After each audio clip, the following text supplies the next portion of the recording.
Unang-una po, syempre sinusuportahan po natin yung mga panukalang batas sa patungkol po sa anti-endo, sa security of tenure, at syempre dun sa Magna Carta for informal workers.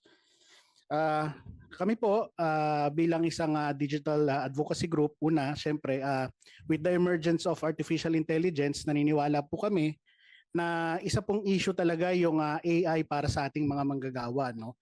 Marami po ang nangangamba na baka sila ay mawalan ng trabaho dahil sa AI, pero isa pong bagay na dapat nating tandaan na ang AI ay dapat nagko-complement po para ho makatulong na mapagaan ang trabaho ng ating mga manggagawa at hindi po ito dapat maging banta sa kanilang trabaho.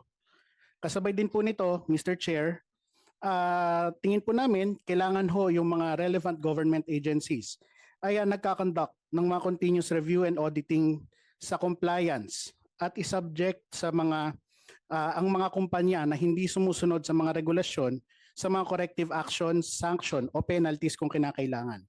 Kayo na rin po yung nakapansin, Mr. Chair, na marami nga ho may mga inspektor ho pero parang bulag ho kapag nag-i-inspeksyon.